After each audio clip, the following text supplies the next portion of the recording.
Le Scarabée d'or d'Edgar Allan Poe. Oh oh, qu'est-ce que cela? Ce garçon a une folie dans les jambes. Il a été mordu par la tarentule. Tout de travers. Il y a quelques années, je me liais intimement avec monsieur William Legrand. Il était d'une ancienne famille protestante et jadis il avait été riche, mais une série de malheurs l'avait réduit à la misère. Pour éviter l'humiliation de ces désastres, il quitta la Nouvelle-Orléans, la ville de ses aïeux, et établit sa demeure dans l'île de Sullivan, près Charleston, dans la Caroline du Sud. Cette île est des plus singulières. Elle n'est guère composée que de sable de mer et a environ 3000 de long. En largeur, elle n'a jamais plus d'un quart de mille. Elle est séparée du continent par une crique à peine visible qui filtre à travers une masse de roseaux et de vases, rendez-vous habituel des poules d'eau. La végétation, comme on peut le supposer, est pauvre, ou pour ainsi dire, naine. On n'y trouve pas d'arbres d'une certaine dimension. Vers l'extrémité occidentale, à l'endroit où s'élève le fort Moultrie et quelques misérables bâtisses de bois habitées pendant l'été par les gens qui fuient les poussières et les fièvres de Charleston, on rencontre, il est vrai, le palmier nain sétigère. Mais toute l'île, à l'exception de ce point occidental et d'un espace triste et blanchâtre qui borde la mer, est couverte d'épaisses broussailles de myrtes odoriférants, si estimées par les horticulteurs anglais. L'arbuste y monte souvent à une hauteur de 15 ou 20 pieds. Il y forme un taillis presque impénétrable et charge l'atmosphère de ses parfums. Au plus profond de ce taillis, non loin de l'extrémité orientale de l'île, c'est-à-dire de la plus éloignée, Legrand s'était bâti lui-même une petite hutte qui l'occupait quand, pour la première fois et par hasard, je fis sa connaissance. Cette connaissance mûrit bien vite en amitié, car il y avait, certes, dans le cher reclus, de quoi exciter l'intérêt et l'estime. Je vis qu'il avait reçu une forte éducation, heureusement servi par des facultés spirituelles peu communes, mais qu'il était infecté de misanthropie et sujet à de malheureuses alternatives d'enthousiasme et de mélancolie. Bien qu'il eût chez lui beaucoup de livres, il s'en servait rarement. Ses principaux amusements consistaient à chasser et à pêcher, ou à flâner sur la plage et à travers les myrtes, en quête de coquillages et d'échantillons entomologiques. Sa collection aurait pu faire envie à Swammerdam. Dans ses excursions, il était ordinairement accompagné par un vieux nègre nommé Jupiter, qui avait été affranchi avant les revers de la famille, mais qu'on avait pu décider, ni par menace ni par promesse, à abandonner son jeune Massa Will. Il considérait comme son droit de le suivre partout. Il n'est pas improbable que les parents de Legrand, jugeant que celui-ci avait la tête un peu dérangée, se soient appliqués à confirmer Jupiter dans son obstination, dans le but de mettre une espèce de gardien et de surveillant auprès du fugitif. Sous la latitude de l'île de Sullivan, les hivers sont rarement rigoureux, et c'est un événement quand, au déclin de l'année, le feu devient indispensable. Cependant, vers le milieu d'octobre 1800, il y eut une journée d'un froid remarquable. Juste avant le coucher du soleil, je me frayais un chemin à travers les taillis vers la hutte de mon ami, que je n'avais pas vu depuis quelques semaines. Je demeurais alors à Charleston, à une distance de 9000 de l'île, et les facilités pour aller et revenir étaient bien moins grandes qu'aujourd'hui. En arrivant à la hutte, je frappais selon mon habitude, et ne recevant pas de réponse, je cherchais la clé où je savais qu'elle était cachée. J'ouvris la porte et j'entrai. Un beau feu flambait dans le foyer. C'était une surprise, et à coup sûr une des plus agréables. Je me débarrassai de mon paletot, je traînai un fauteuil auprès des bûches pétillantes, et j'attendis patiemment l'arrivée de mes hôtes. Peu après la tombée de la nuit, ils arrivèrent et me firent un accueil tout à fait cordial. Jupiter, tout en riant d'une oreille à l'autre, se donnait du mouvement et préparait quelques poules d'eau pour le souper. Le Grant était dans une de ces crises d'enthousiasme, car de quel autre nom appeler cela ? Il avait trouvé un bivalve inconnu, formant un genre nouveau, et mieux encore, il avait chassé et attrapé, avec l'assistance de Jupiter, un scarabée qu'il croyait tout à fait nouveau et sur lequel il désirait avoir mon opinion le lendemain matin. « Et pourquoi pas ce soir ?» demandai-je en me frottant les mains devant la flamme et en voyant mentalement au diable toute la race des scarabées. « Ah ! Si j'avais seulement su que vous étiez ici !» dit le Grant. « Mais il y a si longtemps que je ne vous ai vu. Et comment pouvais-je deviner que vous me rendriez visite justement cette nuit ? En revenant au logis, j'ai rencontré le lieutenant G. du fort, et très étourdiment, je lui ai prêté le scarabée, de sorte qu'il vous sera impossible de le voir avant demain matin. Restez cette nuit, et j'enverrai Jupiter le chercher au lever du soleil. C'est bien la plus ravissante chose de la création. » « Quoi, le lever du soleil ?»« Eh non, que diable, le scarabée !» « Il est d'une brillante couleur d'or, gros à peu près comme une grosse noix, avec 2 taches d'un noir de jais à une extrémité du dos et une troisième un peu plus allongée à l'autre. Les antennes sont... »« Il n'y a pas du tout d'étain sur lui, Massa Will, je vous le parie, » interrompit Jupiter. « Le scarabée est un scarabée d'or massif, d'un bout à l'autre, dedans et partout, excepté les ailes. Je n'ai jamais vu de ma vie un scarabée à moitié aussi lourd. » « C'est bien, mettons que vous ayez raison, Jup, » répliqua le Grant un peu plus vivement, à ce qu'il me sembla que ne le comportait la situation. « Est-ce une raison pour laisser brûler les poules ?»« Non, Massa Will. » La couleur de l'insecte, et il se tourna vers moi, suffirait en vérité à rendre plausible l'idée de Jupiter. Vous n'avez jamais vu un éclat métallique plus brillant que celui de ses élytres. Mais vous ne pourrez en juger que demain matin. En attendant, j'essayerai de vous donner une idée de sa forme. » Tout en parlant, il s'assit à une petite table sur laquelle il y avait une plume et de l'encre, mais pas de papier. Il chercha dans un tiroir, mais n'en trouva pas. « Oh, n'importe, dit-il à la fin, cela suffira. » Et il tira de la poche de son gilet quelque chose qui me fit l'effet d'un morceau de vieux vélin fort sale, et il fit dessus une espèce de croquis à la plume. Pendant ce temps, j'avais gardé ma place auprès du feu, car j'avais toujours très froid. Quand son dessin fut achevé, il me le passa sans se lever. Comme je le recevais de sa main, un fort grognement se fit entendre, suivi d'un grattement à la porte. Jupiter ouvrit, et un énorme Terre-Neuve, appartenant à le Grant, se précipita dans la chambre, sauta sur mes épaules et m'accabla de caresses, car je m'étais fort occupé de lui dans mes visites précédentes. Quand il eut fini ses gambades, je regardai le papier, et, pour dire la vérité, je me trouvais passablement intrigué par le dessin de mon ami. « Oui, dis-je après l'avoir contemplé quelques minutes, c'est là un étrange scarabée, je le confesse. Il est nouveau pour moi. Je n'ai jamais rien vu d'approchant, à moins que ce ne soit un crâne ou une tête de mort, à qui il ressemble plus qu'aucune autre chose qu'il m'ait jamais été donné d'examiner. »« Une tête de mort, » répéta le Grant. « Ah, oui, il y a un peu de cela sur le papier, je comprends.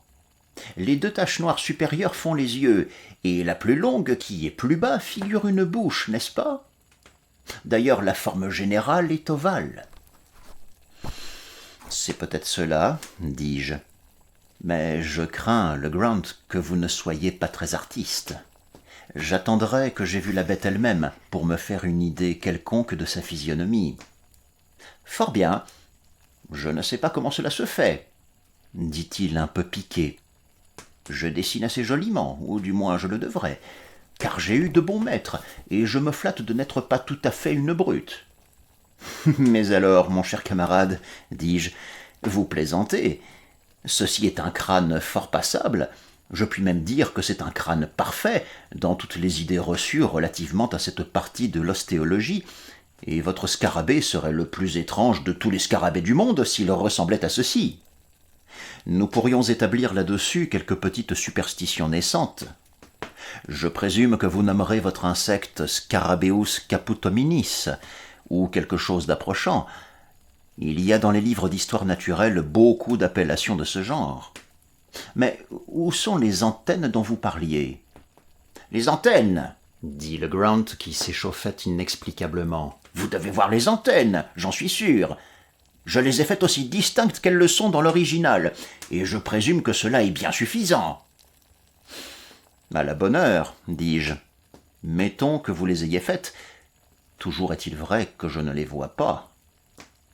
Et je lui tendis le papier sans ajouter aucune remarque, ne voulant pas le pousser à bout. Mais j'étais fort étonné de la tournure que l'affaire avait prise. Sa mauvaise humeur m'intriguait, et quant au croquis de l'insecte, il n'y avait positivement pas d'antenne visible, et l'ensemble ressemblait, à s'y méprendre, à l'image ordinaire d'une tête de mort. Il reprit son papier d'un air maussade, et il était au moment de le froisser, sans doute pour le jeter dans le feu, quand, son regard étant tombé par hasard sur le dessin, toute son attention y parut enchaînée. En un instant, son visage devint d'un rouge intense, puis excessivement pâle. Pendant quelques minutes, sans bouger de sa place, il continua à examiner minutieusement le dessin. À la longue, il se leva, prit une chandelle sur la table et alla s'asseoir sur un coffre à l'autre extrémité de la chambre. Là, il recommença à examiner curieusement le papier, le tournant dans tous les sens. Néanmoins, il ne dit rien, et sa conduite me causait un étonnement extrême. Mais je jugeais prudent de n'exaspérer par aucun commentaire sa mauvaise humeur croissante. Enfin, il tira de la poche de son habit un portefeuille, y serra soigneusement le papier et déposa le tout dans un pupitre qu'il ferma à clé. Il revint dès lors à des allures plus calmes, mais son premier enthousiasme avait totalement disparu. Il avait l'air plutôt concentré que boudeur. À mesure que la soirée s'avançait, il s'absorbait de plus en plus dans sa rêverie, et aucune de mes saillies ne put l'en arracher. Primitivement, j'avais eu l'intention de passer la nuit dans la cabane, comme j'avais déjà fait plus d'une fois, mais en voyant l'humeur de mon hôte, je jugeais plus convenable de prendre congé. Il ne fit aucun effort pour me retenir, mais quand je partis, il me serra la main avec une cordialité encore plus vive que de coutume. Un mois environ après cette aventure, et durant cet intervalle je n'avais pas entendu parler de Legrand, je reçus à Charleston une visite de son serviteur Jupiter. Je n'avais jamais vu le bon vieux nègre si complètement abattu, et je fus pris de la crainte qu'il ne fût arrivé à mon ami quelque sérieux malheur. « Eh bien, Jup, dis-je, quoi de neuf ? Comment va ton maître ?»« Dame, pour dire la vérité, massa, il ne va pas aussi bien qu'il devrait. »« Pas bien ? Vraiment, je suis navré d'apprendre cela. Mais de quoi se plaint-il ? » ?»« Ah, voilà la question. Il ne se plaint jamais de rien, mais il est tout de même bien malade. »« Bien malade, Jupiter ? Et que ne disais-tu cela tout de suite ? Est-il au lit ? » ?»« Non, non, il n'est pas au lit. Il n'est bien nulle part. Voilà justement où le soulier me blesse. J'ai l'esprit très inquiet au sujet du pauvre Massa Will. »« Jupiter, je voudrais bien comprendre quelque chose à tout ce que tu me racontes là. Tu dis que ton maître est malade. Ne t'a-t-il pas dit de quoi il souffre ? » Oh, Massa, c'est bien inutile de se creuser la tête. Massa Will dit qu'il n'a absolument rien. Mais alors, pourquoi donc s'en va-t-il de ça et de là, tout pensif, les regards sur son chemin, la tête basse, les épaules voûtées, et pâle comme une oie? Et pourquoi donc fait-il toujours et toujours des chiffres? Il fait quoi, Jupiter? Il fait des chiffres avec des signes sur une ardoise. Les signes les plus bizarres que j'ai jamais vus. Je commence à avoir peur tout de même. Il faut que j'aie toujours un œil braqué sur lui, rien que sur lui. L'autre jour, il m'a échappé avant le lever du soleil, et il a décampé pour toute la sainte journée. J'avais coupé un bon bâton exprès pour lui administrer une correction de tous les diables quand il reviendrait. Mais je suis si bête que je n'en ai pas eu le courage. Il a l'air si malheureux. Ah, vraiment? Eh bien, après tout, je crois que tu as mieux fait d'être indulgent pour le pauvre garçon. Il ne faut pas lui donner le fouet, Jupiter. Il n'est peut-être pas en état de le supporter. Mais ne peux-tu pas te faire une idée de ce qui a occasionné cette maladie, ou plutôt ce changement de conduite? Lui est-il arrivé quelque chose de fâcheux depuis que je vous ai vu? Non, Massa, il n'est rien arrivé de fâcheux depuis lors. Mais avant cela, oui, j'en ai peur. C'était le jour même que vous étiez là-bas. Comment? Que veux-tu dire? Hé, Massa, je veux parler du scarabée, voilà tout. Du quoi? Du scarabée. Je suis sûr que Massa Will a été mordu quelque part à la tête par ce scarabée d'or. Et quelle raison as-tu, Jupiter, pour faire une pareille supposition? Oh, il a bien assez de pinces pour cela, Massa, et une bouche aussi. Je n'ai jamais vu un scarabée aussi endiablé. Il attrape et mord tout ce qui l'approche. Massa Will l'avait d'abord attrapé, mais il l'a bien vite lâché, je vous assure. C'est alors, sans doute, qu'il a été mordu. La mine de ce scarabée et sa bouche ne me plaisaient guère, certes. Aussi, je ne voulus pas le prendre avec mes doigts, mais je pris un morceau de papier, et j'empoignai le scarabée dans le papier. Je l'enveloppai donc dans le papier, avec un petit morceau de papier dans la bouche. Voilà comment je m'y pris. Et tu penses que ton maître a été réellement mordu par le scarabée, et que cette morsure l'a rendu malade? Je ne pense rien du tout. Je le sais. Pourquoi donc rêve-t-il toujours d'or, si ce n'est parce qu'il a été mordu par le scarabée d'or? J'en ai déjà entendu parler de ces scarabées d'or. Mais comment sais-tu qu'il rêve d'or? Comment je le sais? Parce qu'il en parle même en dormant. Voilà comment je le sais. Au fait, Jupiter, tu as peut-être raison, mais à quelle bienheureuse circonstance dois-je l'honneur de ta visite aujourd'hui? Que voulez-vous dire, Massa? M'apportes-tu un message de Monsieur Legrand? Non, Massa. Je vous apporte une lettre que voici. Et Jupiter me tendit un papier où je lus. Mon cher, pourquoi donc ne vous ai-je pas vu depuis si longtemps? J'espère que vous n'avez pas été assez enfant pour vous formaliser d'une petite brusquerie de ma part. Mais non, cela est par trop improbable. Depuis que je vous ai vu, j'ai eu un grand sujet d'inquiétude. J'ai quelque chose à vous dire, mais à peine sais-je comment vous le dire, sais-je même si je vous le dirai. Je n'ai pas été tout à fait bien depuis quelques jours et le pauvre vieux Jupiter m'ennuie insupportablement par toutes ses bonnes intentions et attentions. Le croiriez-vous? Il avait l'autre jour préparé un gros bâton à l'effet de me châtier pour lui avoir échappé et avoir passé la journée seul au milieu des collines sur le continent. Je crois vraiment que ma mauvaise mine m'a seul sauvé de la bastonnade. Je n'ai rien ajouté à ma collection depuis que nous nous sommes vus. Revenez avec Jupiter si vous le pouvez, sans trop d'inconvénients. Venez, venez. Je désire vous voir ce soir pour affaire grave. Je vous assure que c'est de la plus haute importance. Votre tout dévoué, William Legrand. Il y avait dans le ton de cette lettre quelque chose qui me causa une forte inquiétude. Ce style différait absolument du style habituel de Legrand. À quoi diable rêvait-il? Quelle nouvelle lubie avait pris possession de sa trop excitable cervelle? Quelle affaire de si haute importance pouvait-il avoir à accomplir? Le rapport de Jupiter ne présageait rien de bon. Je tremblais que la pression continue de l'infortune n'eût, à la longue, singulièrement dérangé la raison de mon ami. Sans hésiter un instant, je me préparai donc à accompagner le nègre. En arrivant au quai, je remarquai une faulx et 3 bêches, toutes également neuves, qui gisaient au fond du bateau dans lequel nous allions nous embarquer. « Qu'est-ce que tout cela signifie, Jupiter ?» demandai-je.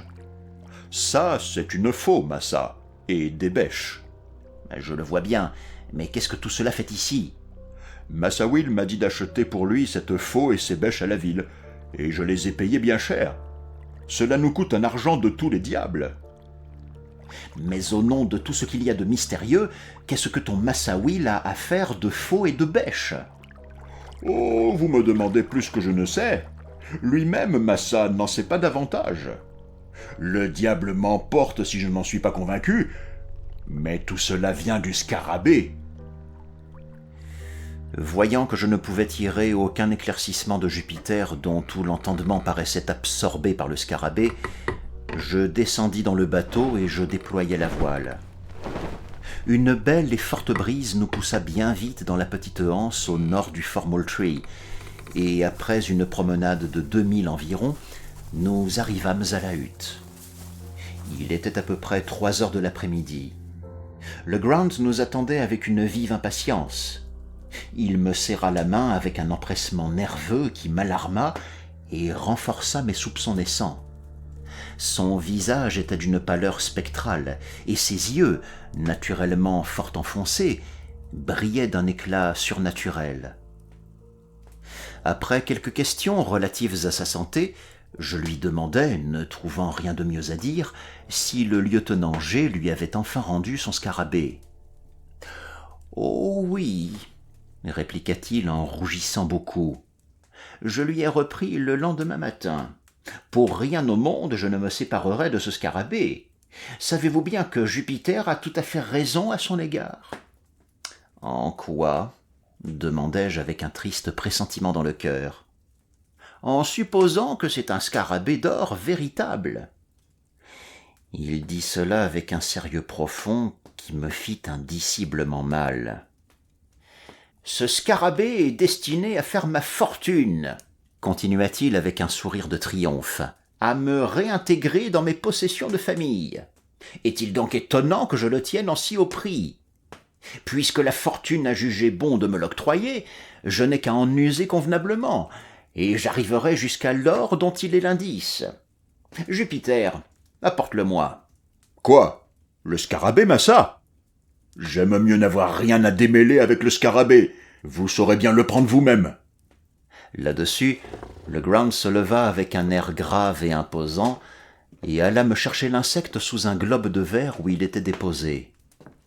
C'était un superbe scarabée, inconnu à cette époque aux naturalistes, et qui devait avoir un grand prix au point de vue scientifique. Il portait à l'une des extrémités du dos 2 taches noires et rondes, et à l'autre une tache de forme allongée. Les élytres étaient excessivement dures et luisantes, et avaient positivement l'aspect de l'or bruni.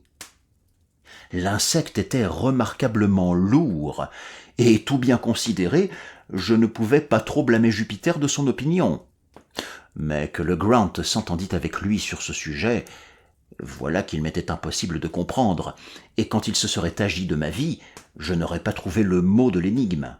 « Je vous ai envoyé chercher, » dit-il d'un ton magnifique quand j'eus achevé d'examiner l'insecte, « je vous ai envoyé chercher pour vous demander conseil et assistance dans l'accomplissement des vues de la destinée et du scarabée. »« Mon cher Legrand, » m'écriai-je en l'interrompant, « vous n'êtes certainement pas bien, et vous feriez beaucoup mieux de prendre quelques précautions. Vous allez vous mettre au lit, et je resterai auprès de vous quelques jours, jusqu'à ce que vous soyez rétabli. Vous avez la fièvre, et en plus... »« Tâtez mon pouls !» dit-il. Je le tâtai, et pour dire la vérité, je ne trouvais pas le plus léger symptôme de fièvre. Mais vous pourriez bien être malade sans avoir la fièvre.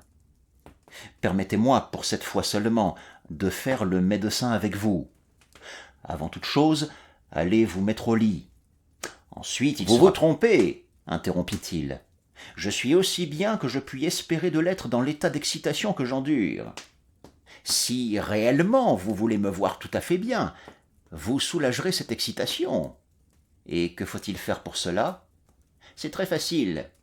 Jupiter et moi, nous partons pour une expédition dans les collines, sur le continent, et nous avons besoin de l'aide d'une personne en qui nous puissions absolument nous fier. Vous êtes cette personne unique. Que notre entreprise échoue ou réussisse, l'excitation que vous voyez en moi maintenant sera également apaisée. J'ai le vif désir de vous servir en toutes choses, répliquai-je. Mais prétendez-vous dire que cet infernal scarabée ait quelque rapport avec votre expédition dans les collines? Oui, certes. Alors, Legrand, il m'est impossible de coopérer à une entreprise aussi parfaitement absurde. J'en suis fâché, très fâché, car il nous faudra tenter l'affaire à nous seuls. À vous seuls? Ah, le malheureux est fou, à coup sûr. Mais voyons, combien de temps durera votre absence? Probablement toute la nuit. Nous allons partir immédiatement, et dans tous les cas, nous serons de retour au lever du soleil. Et vous me promettez sur votre honneur que ce caprice passé et l'affaire du scarabée, bon Dieu, vidée à votre satisfaction, vous rentrerez au logis et que vous y suivrez exactement mes prescriptions comme celles de votre médecin? Oui, je vous le promets.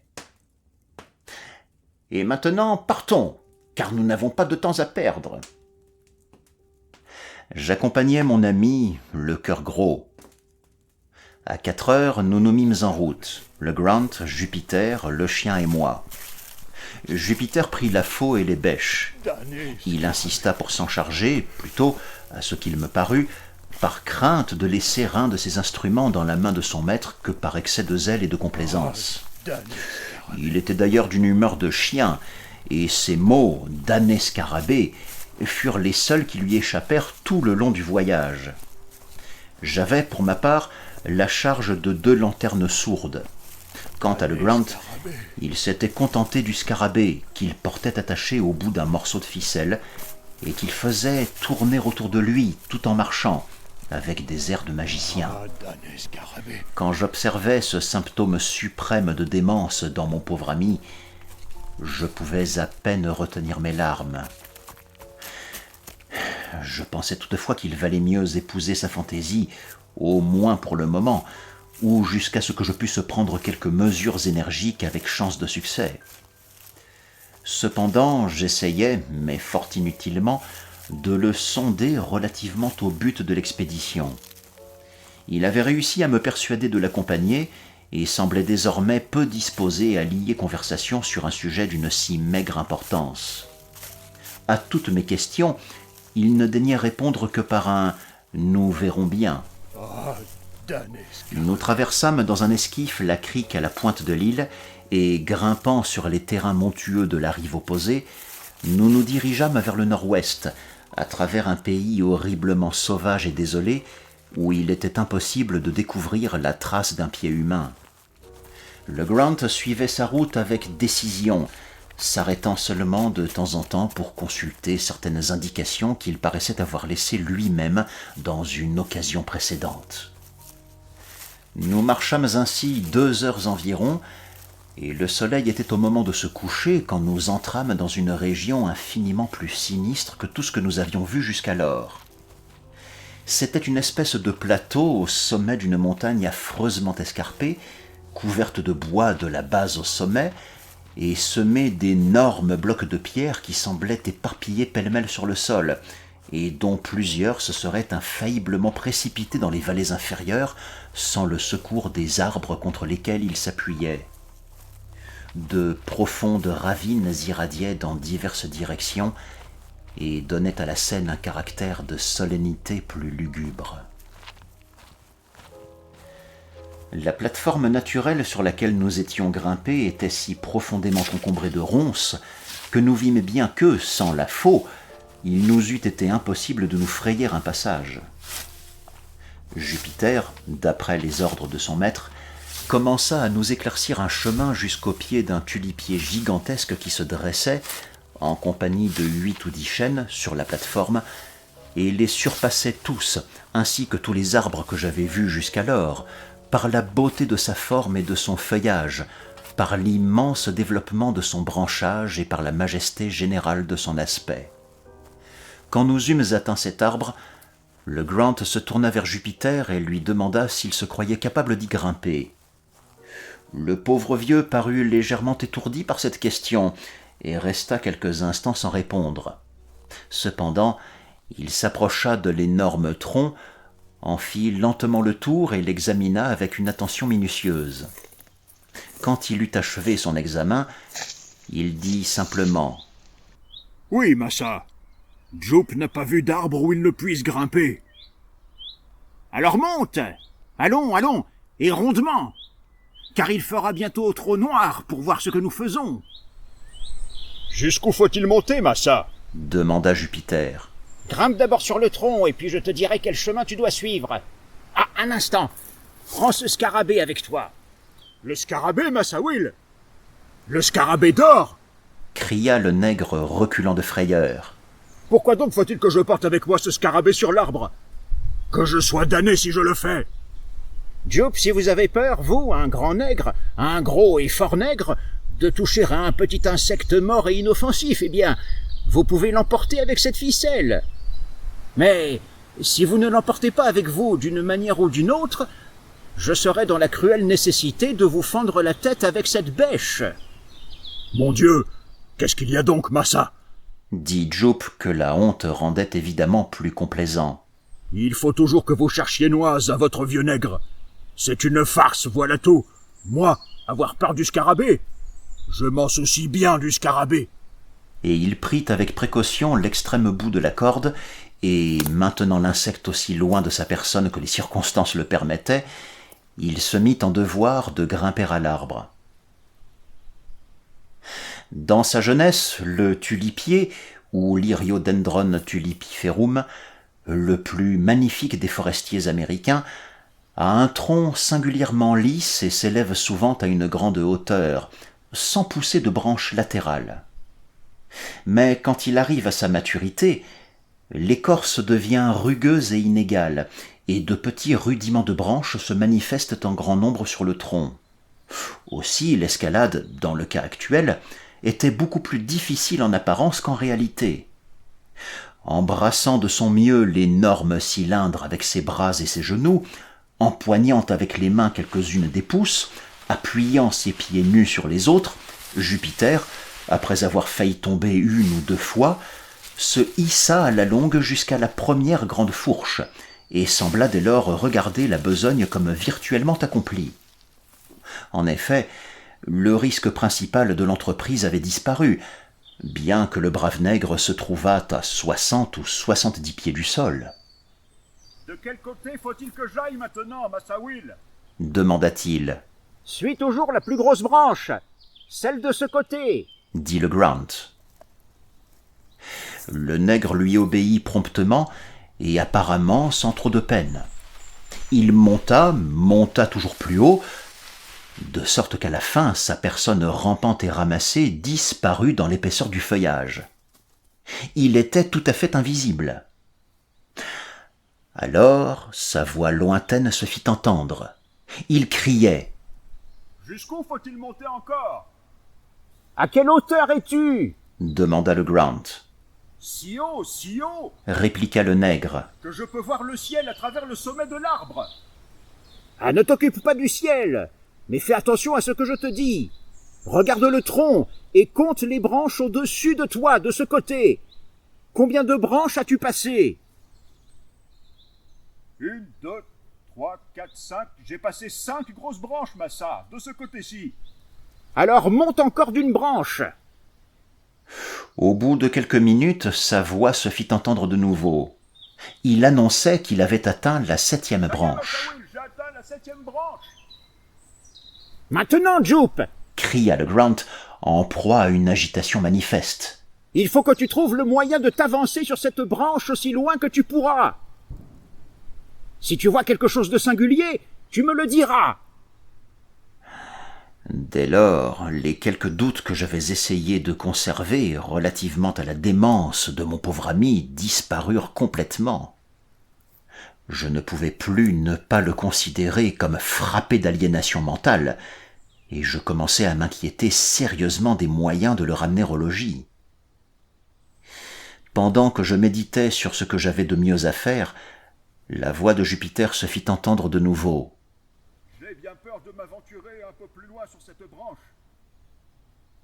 C'est une branche morte, presque dans toute sa longueur. » « Tu dis bien que c'est une branche morte, Jupiter ?» cria le Grant d'une voix tremblante d'émotion.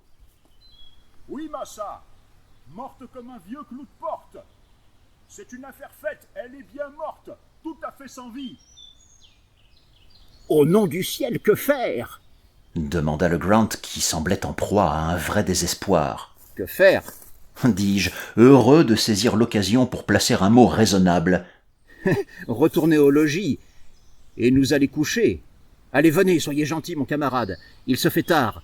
Et puis souvenez-vous de notre promesse. »« Jupiter !»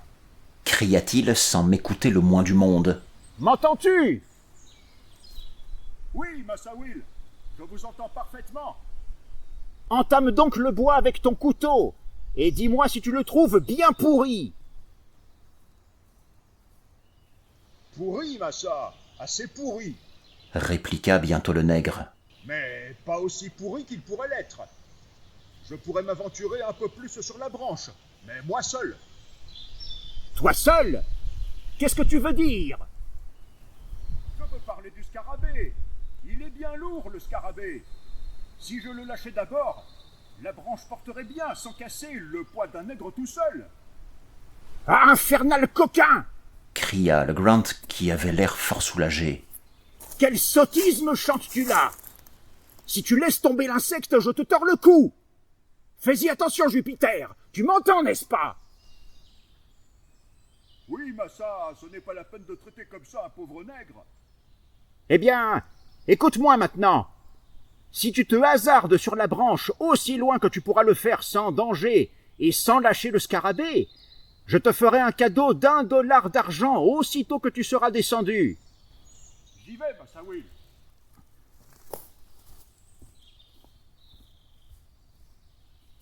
M'y voilà. » répliqua lestement le nègre. « Je suis presque au bout. »« Au bout? Cria le Grant très radouci. Veux-tu dire que tu es au bout de cette branche? » »« Je suis bientôt au bout, Massa. »« Oh oh oh! Seigneur Dieu, miséricorde! Qu'y a-t-il sur l'arbre? » »« Eh bien! Cria le Grant au comble de la joie. Qu'est-ce qu'il y a? » »« Et ce n'est rien qu'un crâne. Quelqu'un a laissé sa tête sur l'arbre, et les corbeaux ont becqueté toute la viande. »« Un crâne, dis-tu? Très bien! Comment est-il attaché à la branche? Qu'est-ce qui le retient? » »« Oh, il tient bien. Mais il faut voir. Ah, c'est une drôle de chose sur ma parole. Il y a un gros clou dans le crâne qui le retient à l'arbre. »« Bien! Maintenant, Jupiter, fais exactement ce que je vais te dire. Tu m'entends? » »« Oui, Massa. »« Fais bien attention. Trouve l'œil gauche du crâne. » »« Oh oh, voilà qui est drôle.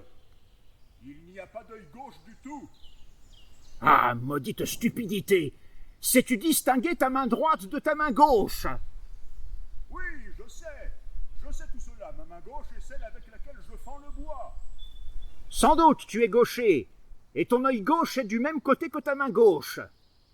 Maintenant, je suppose, tu peux trouver l'œil gauche du crâne, ou la place où était l'œil gauche. As-tu trouvé?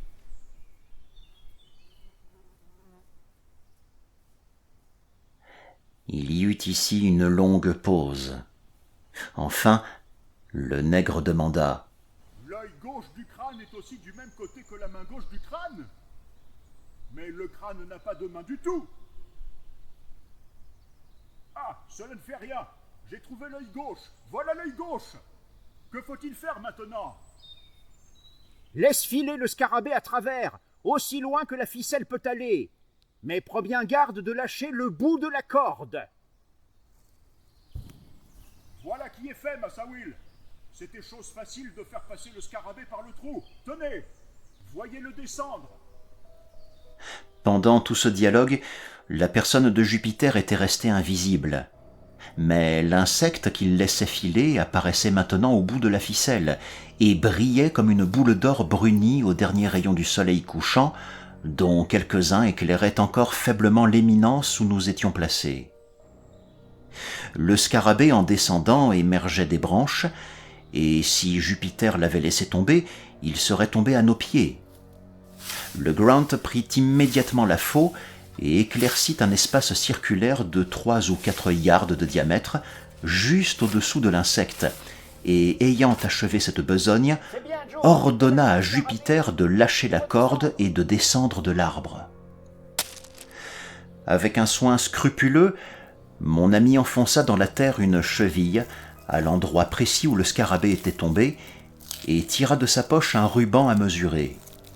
Il l'attacha par un bout à l'endroit du tronc de l'arbre qui était le plus près de la cheville, le déroula jusqu'à la cheville, et continua ainsi à le dérouler dans la direction donnée par ces 2 points, la cheville et le tronc, jusqu'à la distance de 50 pieds.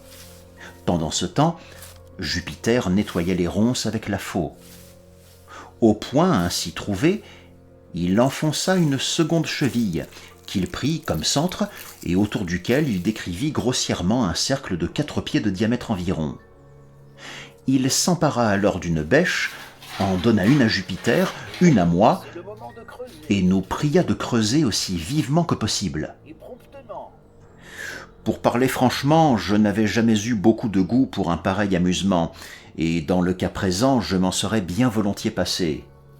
Car la nuit s'avançait, et je me sentais passablement fatigué de l'exercice que j'avais déjà pris. Mais je ne voyais aucun moyen de m'y soustraire, et je tremblais de troubler par un refus la prodigieuse sérénité de mon pauvre ami. Si j'avais pu compter sur l'aide de Jupiter, je n'aurais pas hésité à ramener par la force notre fou chez lui, mais je connaissais trop bien le caractère du vieux nègre pour espérer son assistance, dans le cas d'une lutte personnelle avec son maître et dans n'importe quelle circonstance. Je ne doutais pas que le Grant n'eût le cerveau infecté de quelqu'une des innombrables superstitions du Sud relatives aux trésors enfouis, et que cette imagination n'eût été confirmée par la trouvaille du scarabée, ou peut-être même par l'obstination de Jupiter à soutenir que c'était un scarabée d'or véritable. Un esprit tourné à la folie pouvait bien se laisser entraîner par de pareilles suggestions, surtout quand elles s'accordaient avec ses idées favorites préconçues. Puis je me rappelais le discours du pauvre garçon relativement au scarabée, indice de sa fortune. Par-dessus tout, j'étais cruellement tourmenté et embarrassé. Mais enfin je résolus de faire contre fortune bon cœur et bêcher de bonne volonté pour convaincre mon visionnaire le plus tôt possible par une démonstration oculaire de l'inanité de ses rêveries. Nous allumâmes les lanternes et nous attaquâmes notre besogne avec un ensemble et un zèle dignes d'une cause plus rationnelle. Et comme la lumière tombait sur nos personnes et nos outils, je ne pus m'empêcher de songer que nous composions un groupe vraiment pittoresque, et que, si quelque intrus était tombé par hasard au milieu de nous, nous lui aurions apparu comme faisant une besogne bien étrange et bien suspecte. Nous creusâmes ferme 2 heures durant. Nous parlions peu. Notre principal embarras était causé par les aboiements du chien, qui prenait un intérêt excessif à nos travaux. À la longue, il devint tellement turbulent que nous craignîmes qu'il ne donnât l'alarme à quelques rôdeurs du voisinage, ou plutôt, c'était la grande appréhension de Le Grant, car pour mon compte, je me serais réjoui de toute interruption qui m'aurait permis de ramener mon vagabond à la maison. À la fin, le vacarme fut étouffé grâce à Jupiter qui, s'élançant hors du trou avec un air furieusement décidé, musela la gueule de l'animal avec une de ses bretelles, puis retourna à sa tâche avec un petit rire de triomphe très grave. Les 2 heures écoulées, nous avions atteint une profondeur de 5 pieds, et aucun indice de trésor ne se montrait. Nous fîmes une pause générale, et je commençais à espérer que la farce touchait à sa fin. Cependant, le Grant, quoique évidemment très déconcerté, s'essuya le front d'un air pensif et reprit sa bêche. Notre trou occupait déjà toute l'étendue du cercle de 4 pieds de diamètre. Nous entamâmes légèrement cette limite et nous creusâmes encore de 2 pieds. Rien n'apparut. Mon chercheur d'or, dont j'avais sérieusement pitié, sauta enfin du trou avec le plus affreux désappointement écrit sur le visage et se décida, lentement et comme à regret, à reprendre son habit qu'il avait ôté avant de se mettre à l'ouvrage.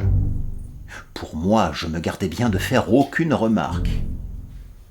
Jupiter, à un signal de son maître, commença à rassembler les outils.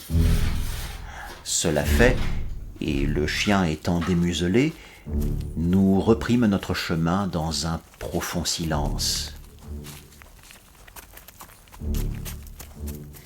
Nous avions peut-être fait une 12aine de pas quand le Grant, poussant un terrible juron, Imbécile de crétin sauta sur Jupiter et l'empoigna au collet. C'est pas possible. Le nègre stupéfait ouvrit les yeux et la bouche dans toute leur ampleur, lâcha les bêches et tomba sur les genoux. Scélérat! Criait le Grant en faisant siffler les syllabes entre ses dents. Infernal noir! Gredin de noir! Parle, te dis-je! Réponds-moi à l'instant et surtout ne prévarique pas! Quel est ton œil gauche? Ah, miséricorde, Massa Will! N'est-ce pas là pour sur mon œil gauche? Rugissait Jupiter épouvanté, plaçant sa main sur l'organe droit de la vision, et lit maintenant avec l'opiniâtreté du désespoir, comme s'il eût craint que son maître ne voulût le lui arracher. Je m'en doutais! Je le savais bien! Hurrah! Vociféra le Grant en lâchant le nègre et en exécutant une série de gambades et de cabrioles, au grand étonnement de son domestique qui, en se relevant, promenait sans mot dire ses regards de son maître à moi et de moi à son maître. « Allons, il nous faut retourner !» dit celui-ci. « La partie n'est pas perdue !» Et il reprit son chemin vers le tulipier. « Jupiter, dit-il quand nous fûmes arrivés au pied de l'arbre. Viens ici. Le crâne est-il cloué à la branche avec la face tournée à l'extérieur ou tournée contre la branche? La face est tournée à l'extérieur, Massa, de sorte que les corbeaux ont pu manger les yeux sans aucune peine. Bien. Alors, est-ce par cet œil-ci ou par celui-là que tu as fait couler le scarabée? Et le Grant touchait alternativement les 2 yeux de Jupiter. Par cet œil-ci, Massa. Par l'œil gauche, juste comme vous me l'aviez dit. Et c'était encore son œil droit qu'indiquait le pauvre nègre. Allons, allons, il nous faut recommencer. Alors, mon ami, dans la folie duquel je voyais maintenant, ou croyais voir certains indices de méthode, reporta la cheville qui marquait l'endroit où le scarabée était tombé à 3 pouces vers l'ouest de sa première position. Étalant de nouveau son cordeau du point le plus rapproché du tronc jusqu'à la cheville, comme il avait déjà fait, et continuant à l'étendre en ligne droite à une distance de 50 pieds, il marqua un nouveau point éloigné de plusieurs yards de l'endroit où nous avions précédemment creusé. Autour de ce nouveau centre, un cercle fut tracé, un peu plus large que le premier, et nous nous mîmes 2 rechefs à jouer de la bêche. J'étais effroyablement fatigué, mais sans me rendre compte de ce qui occasionnait un changement dans ma pensée, je ne sentais plus une aussi grande aversion pour le labeur qui m'était imposé. Je m'y intéressais inexplicablement, je dirais plus, je me sentais excité. Peut-être y avait-il dans toute l'extravagante conduite de le Grant un certain air délibéré, une certaine allure prophétique qui m'impressionnait moi-même. Je bêchais ardemment et de temps à autre, je me surprenais cherchant pour ainsi dire des yeux, avec un sentiment qui ressemblait à de l'attente ce trésor imaginaire dont la vision avait affolé mon infortuné camarade. Dans un de ces moments où ces rêvasseries s'étaient plus singulièrement emparées de moi, et comme nous avions déjà travaillé 1h30 à peu près, nous fûmes de nouveau interrompus par les violents hurlements du chien. Son inquiétude, dans le premier cas, n'était évidemment que le résultat d'un caprice ou d'une gaieté folle. Mais cette fois, elle prenait un ton plus violent et plus caractérisé. Comme Jupiter s'efforçait de nouveau de le museler, il fit une résistance furieuse et, bondissant dans le trou, il se mit à gratter frénétiquement la terre avec ses griffes. En quelques secondes, il avait découvert une masse d'ossements humains formant 2 squelettes complets et mêlés de plusieurs boutons de métal, avec quelque chose qui nous parut être de la vieille laine pourrie et émiettée. 1 ou 2 coups de bêche firent sauter la lame d'un grand couteau espagnol. Nous creusâmes encore, et 3 ou 4 pièces de monnaie d'or et d'argent apparurent éparpillées. À cette vue, Jupiter put à peine contenir sa joie, mais la physionomie de son maître exprima un affreux désappointement. Il nous supplia toutefois de continuer nos efforts, et à peine avait-il fini de parler que je trébuchais et tombais en avant. La pointe de ma botte s'était engagée dans un gros anneau de fer qui gisait à moitié enseveli sous un amas de terre fraîche. Nous nous remîmes au travail avec une ardeur nouvelle. Jamais je n'ai passé 10 minutes dans une aussi vive exaltation. Durant cet intervalle, nous déterrâmes complètement un coffre de forme oblongue qui, à en juger par sa parfaite conservation et son étonnante dureté, avait été évidemment soumis à quelques procédés de minéralisation, peut-être au bichlorure de mercure. Ce coffre avait 3 pieds et demi de long, 3 de large et 2 et demi de profondeur. Il était solidement maintenu par des lames de fer forgé, rivées en formant tout autour une espèce de treillage. De chaque côté du coffre, près du couvercle, étaient 3 anneaux de fer, 6 en tout, au moyen desquels 6 personnes pouvaient s'en emparer. Tous nos efforts réunis ne réussirent qu'à le déranger légèrement de son lit. Nous vîmes tout de suite l'impossibilité d'emporter un si énorme poids. Par bonheur, le couvercle n'était retenu que par 2 verrous que nous fîmes glisser, tremblants et pantelants d'anxiété. En un instant, un trésor d'une valeur incalculable s'épanouit, étincelant devant nous. Les rayons des lanternes tombaient dans la fosse et faisaient jaillir d'un amas confus d'or et de bijoux des éclairs et des splendeurs qui nous éclaboussaient positivement les yeux. Je n'essayerai pas de décrire les sentiments avec lesquels je contemplais ce trésor. La stupéfaction, comme on peut le supposer, dominait tous les autres. Le Grant paraissait épuisé par son excitation même et ne prononça que quelques paroles. Quant à Jupiter, sa figure devint aussi mortellement pâle que cela est possible à une figure de nègre. Il semblait stupéfié, foudroyé. Bientôt, il tomba sur ses genoux dans la fosse et, plongeant ses bras nus dans l'or jusqu'au coude, il les y laissa longtemps, comme s'il jouissait des voluptés d'un bain. Enfin, il s'écria avec un profond soupir, comme se parlant à lui-même. « Et tout cela vient du scarabée d'or? Le joli scarabée d'or? Le pauvre petit scarabée d'or que j'injuriais, que je calomniais? N'as-tu pas honte de toi, vilain nègre? Hein? Qu'as-tu à répondre? » Il fallut que je réveillasse, pour ainsi dire, le maître et le valet, et que je leur fisse comprendre qu'il y avait urgence à emporter le trésor. Il se faisait tard, et il nous fallait déployer quelque activité si nous voulions que tout fût en sûreté chez nous avant le jour. Nous ne savions quel parti prendre, et nous perdions beaucoup de temps en délibération, tant nous avions les idées en désordre. Finalement, nous allégeâmes le coffre en enlevant les 2/3 de son contenu, et nous pûmes enfin, mais non sans peine encore, l'arracher de son trou.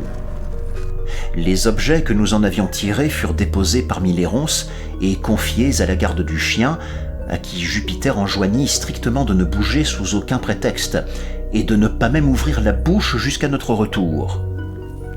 Alors nous nous mîmes précipitamment en route avec le coffre, nous atteignîmes la hutte sans accident, mais après une fatigue effroyable et à 1 heure du matin. Épuisés comme nous l'étions, nous ne pouvions immédiatement nous remettre à la besogne, c'eût été dépasser les forces de la nature. Nous nous reposâmes jusqu'à 2 heures, puis nous soupâmes. Enfin, nous nous remîmes en route pour les montagnes, munis de 3 gros sacs que nous trouvâmes par bonheur dans la hutte. Nous arrivâmes un peu avant 4 heures à notre fosse, nous nous partageâmes aussi également que possible le reste du butin, et sans nous donner la peine de combler le trou, nous nous remîmes en marche vers notre case, où nous déposâmes pour la seconde fois nos précieux fardeaux, juste comme les premières bandes de l'aube apparaissaient à l'est, au-dessus de la cime des arbres. Nous étions absolument brisés. Mais la profonde excitation actuelle nous refusa le repos. Après un sommeil inquiet de 3 ou 4 heures, nous nous levâmes, comme si nous nous étions concertés, pour procéder à l'examen du trésor.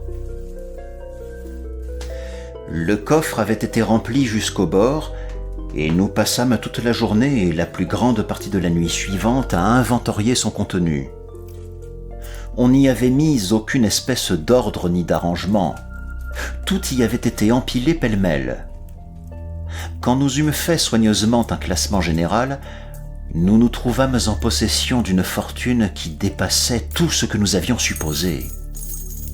Il y avait en espèces plus de 450 000 $, en estimant la valeur des pièces aussi rigoureusement que possible d'après les tables de l'époque. Dans tout cela, pas une parcelle d'argent. Tout était en or de vieille date et d'une grande variété. Monnaie française, espagnole et allemande, quelques guinées anglaises et quelques jetons dont nous n'avions jamais vu aucun modèle. Il y avait plusieurs pièces de monnaie, très grandes et très lourdes, mais si usées qu'il nous fut impossible de déchiffrer les inscriptions. Aucune monnaie américaine. Quant à l'estimation des bijoux, ce fut une affaire un peu plus difficile. Nous trouvâmes des diamants, dont quelques-uns très beaux et d'une grosseur singulière, en tout 110, dont pas un n'était petit, 18 rubis d'un éclat remarquable, 310 émeraudes, toutes très belles, 21 saphirs et une opale. Toutes ces pierres avaient été arrachées de leur monture et jetées pêle-mêle dans le coffre. Quant aux montures elles-mêmes, dont nous fîmes une catégorie distincte de l'autre or, elles paraissaient avoir été broyées à coups de marteau comme pour rendre toute reconnaissance impossible. Outre tout cela, il y avait une énorme quantité d'ornements en or massif, près de 200 bagues ou boucles d'oreilles massives, de belles chaînes au nombre de 30 si j'ai bonne mémoire, 83 crucifix très grands et très lourds, 5 encensoirs d'or d'un grand prix, un gigantesque bol à punch en or, orné de feuilles de vigne et de figures de bacchantes largement ciselées, 2 poignées d'épée merveilleusement travaillées et une foule d'autres articles plus petits et dont j'ai perdu le souvenir. Le poids de toutes ces valeurs dépassait 350 livres. Et dans cette estimation, j'ai omis 197 montres d'or superbes, dont 3 valaient chacune 500 $. Plusieurs étaient très vieilles et sans aucune valeur comme pièces d'horlogerie, les mouvements ayant plus ou moins souffert de l'action corrosive de la terre. Mais toutes étaient magnifiquement ornées de pierreries, et les boîtes étaient d'un grand prix. Nous évaluâmes cette nuit le contenu total du coffre à 1,5 million de $. Et lorsque plus tard nous disposâmes des bijoux et des pierreries, après en avoir gardé quelques-uns pour notre usage personnel, nous trouvâmes que nous avions singulièrement sous-évalué le trésor. Lorsque nous eûmes enfin terminé notre inventaire et que notre terrible exaltation fut en grande partie apaisée, le Grant, qui voyait que je mourrais d'impatience de posséder la solution de cette prodigieuse énigme, entra dans un détail complet de toutes les circonstances qui s'y rapportaient. « Vous vous rappelez, dit-il, le soir où je vous fis passer la grossière esquisse que j'avais faite du scarabée. Vous vous souvenez aussi que je fus passablement choqué de votre insistance à me soutenir que mon dessin ressemblait à une tête de mort. La première fois que vous lâchâtes cette assertion, je crus que vous plaisantiez. Ensuite, je me rappelai les taches particulières sur le dos de l'insecte, et je reconnus en moi-même que votre remarque avait en somme quelque fondement. Toutefois, votre ironie à l'endroit de mes facultés graphiques m'irritait, car on me regarde comme un artiste fort passable. Aussi, quand vous me tendîtes le morceau de parchemin, j'étais au moment de le froisser avec humeur et de le jeter dans le feu. « Vous voulez parler du morceau de papier, dis-je. »« Non, cela avait toute l'apparence du papier, et moi-même j'avais d'abord supposé que c'en était. Mais quand je voulus dessiner dessus, je découvris tout de suite que c'était un morceau de parchemin très mince. Il était fort sale, vous vous le rappelez. Au moment même où j'allais le chiffonner, mes yeux tombèrent sur le dessin que vous aviez regardé, et vous pouvez concevoir quel fut mon étonnement quand j'aperçus l'image positive d'une tête de mort à l'endroit même où j'avais cru dessiner un scarabée. Pendant un moment, je me sentis trop étourdi pour penser avec rectitude. Je savais que mon croquis différait de ce nouveau dessin par tous ses détails, bien qu'il y eût une certaine analogie dans le contour général. Je pris alors une chandelle et, m'asseyant à l'autre bout de la chambre, je procédai à une analyse plus attentive du parchemin. En le retournant, je vis ma propre esquisse sur le revers, juste comme je l'avais faite. Ma première impression fut simplement de la surprise. Il y avait une analogie réellement remarquable dans le contour, et c'était une coïncidence singulière que ce fait de l'image d'un crâne, inconnu à moi, occupant l'autre côté du parchemin immédiatement au-dessous de mon dessin du scarabée, et d'un crâne qui ressemblait si exactement à mon dessin, non seulement par le contour, mais aussi par la dimension. Je dis que la singularité de cette coïncidence me stupéfia positivement pour un instant. C'est l'effet ordinaire de ces sortes de coïncidences. L'esprit s'efforce d'établir un rapport, une liaison de cause à effet, et, se trouvant impuissant à y réussir, subit une espèce de paralysie momentanée. Mais quand je revins de cette stupeur, je sentis luire en moi par degrés une conviction qui me frappa bien autrement encore que cette coïncidence. Je commençai à me rappeler distinctement, positivement, qu'il n'y avait aucun dessin sur le parchemin quand j'y fis mon croquis du scarabée. J'en acquis la parfaite certitude, car je me souvins de l'avoir tourné et retourné en cherchant l'endroit le plus propre. Si le crâne avait été visible, je l'aurais infailliblement remarqué. Il y avait réellement là un mystère que je me sentais incapable de débrouiller. Mais dès ce moment même, il me semble voir prématurément poindre une faible lueur dans les régions les plus profondes et les plus secrètes de mon entendement. Une espèce de ver luisant intellectuel, une conception embryonnaire de la vérité dont notre aventure de l'autre nuit nous a fourni une si splendide démonstration. Je me levai décidément, et serrant soigneusement le parchemin, je renvoyai toute réflexion ultérieure jusqu'au moment où je pourrais être seul. Quand vous fûtes partis et quand Jupiter fut bien endormi, je me livrai à une investigation un peu plus méthodique de la chose. Et d'abord je voulus comprendre de quelle manière ce parchemin était tombé dans mes mains. L'endroit où nous découvrîmes le scarabée était sur la côte du continent, à 1 mille environ à l'est de l'île, mais à une petite distance au-dessus du niveau de la marée haute. Quand je m'en emparais, il me mordit cruellement, et je le lâchai. Jupiter, avec sa prudence accoutumée, avant de prendre l'insecte, qui s'était envolé de son côté, chercha autour de lui une feuille ou quelque chose d'analogue avec quoi il put s'en emparer. Ce fut en ce moment que ses yeux et les miens tombèrent sur le morceau de parchemin, que je pris alors pour du papier. Il était à moitié enfoncé dans le sable, avec un coin en l'air. Près de l'endroit où nous le trouvâmes, j'observai les restes d'une coque de grande embarcation, autant du moins que j'en pus juger. Ces débris de naufrage étaient là probablement depuis longtemps, car à peine pouvait-on y trouver la physionomie d'une charpente de bateau. Jupiter ramassa donc le parchemin, enveloppa l'insecte et me le donna. Peu de temps après, nous reprîmes le chemin de la hutte, et nous rencontrâmes le lieutenant G. Je lui montrai l'insecte, et il me pria de lui permettre de l'emporter au fort. J'y consentis, et il le fourra dans la poche de son gilet sans le parchemin qui lui servait d'enveloppe, et que je tenais toujours à la main pendant qu'il examinait le scarabée.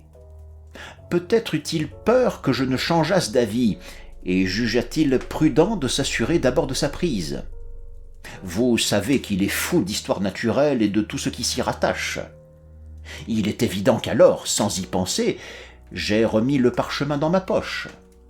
Vous vous rappelez que, lorsque je m'assis à la table pour faire un croquis du scarabée, je ne trouvais pas de papier à l'endroit où on le met ordinairement.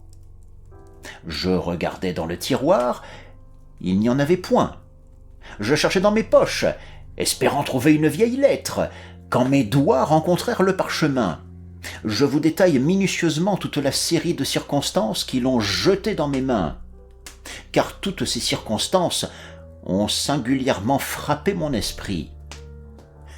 Sans aucun doute, vous me considérerez comme un rêveur, mais j'avais déjà établi une espèce de connexion. J'avais uni 2 anneaux d'une grande chaîne. Un bateau échoué à la côte, et non loin de ce bateau un parchemin, non pas un papier, portant l'image d'un crâne. Vous allez naturellement me demander où est le rapport. Exactement. Je répondrai que le crâne ou la tête de mort est l'emblème bien connu des pirates. Ils ont toujours, dans tous leurs engagements, hissé le pavillon à la tête de mort. Je vous ai dit que c'était un morceau de parchemin et non pas de papier. Le parchemin est une chose durable, presque impérissable. On confie rarement au parchemin des documents d'une minime importance, puisqu'il répond beaucoup moins bien que le papier aux besoins ordinaires de l'écriture et du dessin. Cette réflexion m'induisit à penser qu'il devait y avoir dans la tête de mort quelque rapport, quelque sens singulier. Je ne faillis pas non plus à remarquer la forme du parchemin. Bien que l'un des coins eût été détruit par quelque accident, on voyait bien que la forme primitive était oblongue. C'était donc une de ces bandes qu'on choisit pour écrire, pour consigner un document important, une note qu'on veut conserver longtemps et soigneusement. Mais, interrompis-je, vous dites que le crâne n'était pas sur le parchemin quand vous y dessinâtes le scarabée. Comment donc pouvez-vous établir un rapport entre le bateau et le crâne, puisque ce dernier, d'après votre propre aveu, a dû être dessiné, Dieu sait comment ou par qui, postérieurement à votre dessin du scarabée? Ah, c'est là-dessus que roule tout le mystère, bien que j'ai eu comparativement peu de peine à résoudre ce point de l'énigme. Ma marche était sûre et ne pouvait me conduire qu'à un seul résultat. Je raisonnais ainsi, par exemple.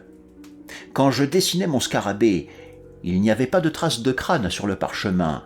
Quand j'eus fini mon dessin, je vous le fis passer, et je ne vous perdis pas de vue que vous ne me l'eussiez rendu. Conséquemment, ce n'était pas vous qui aviez dessiné le crâne. Il n'y avait là aucune autre personne pour le faire.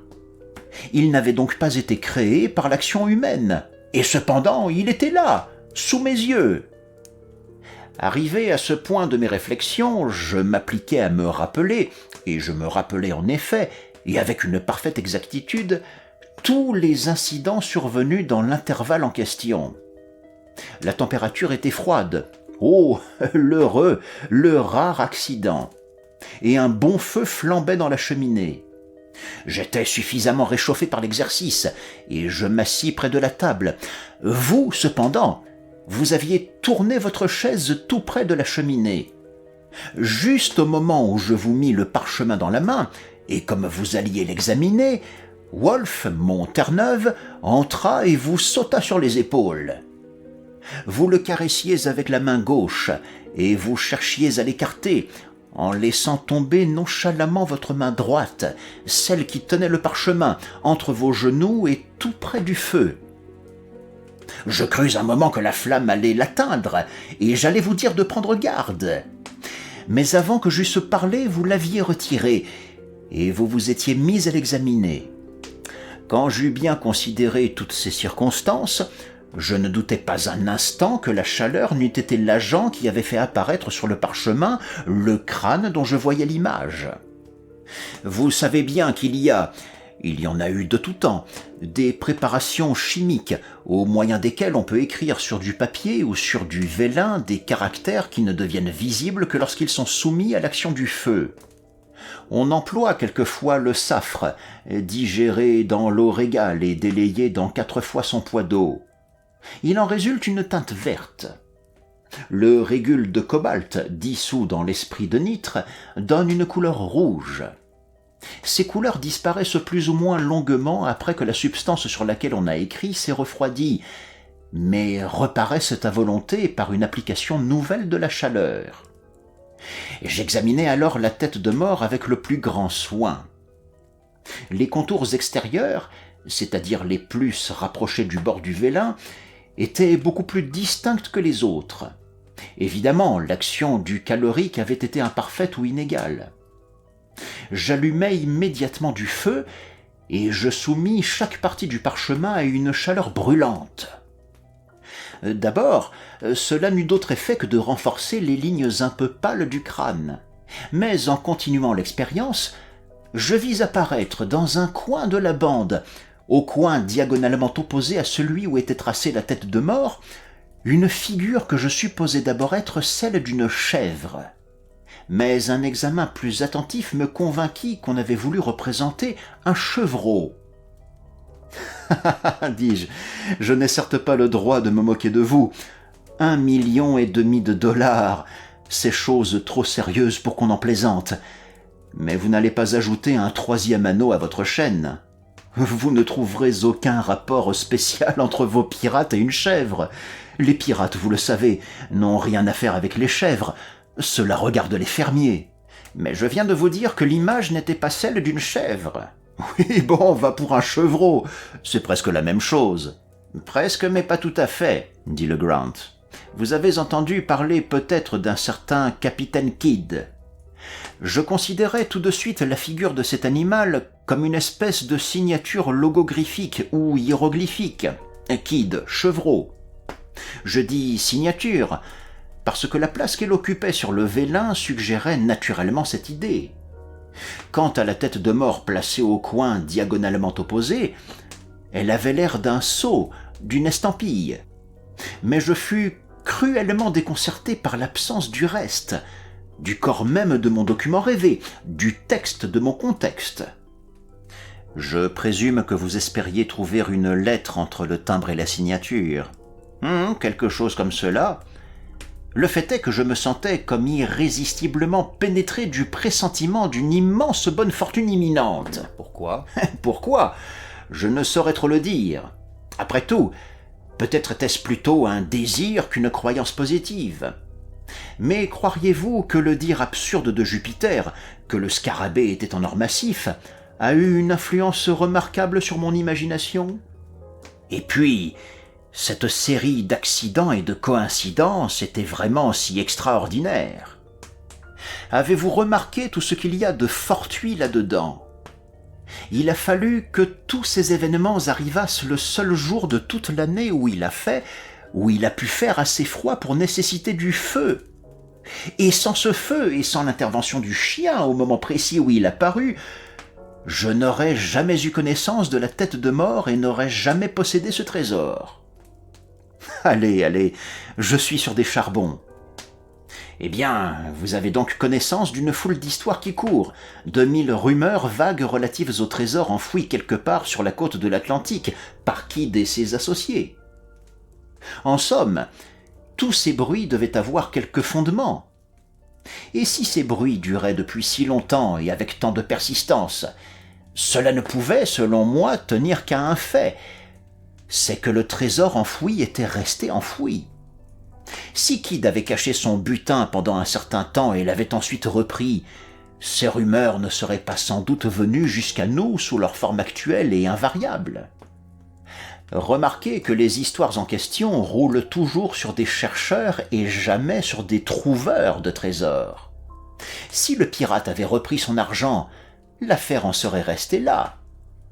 Il me semblait que quelque accident, par exemple la perte de la note qui indiquait l'endroit précis, avait dû le priver des moyens de le recouvrer.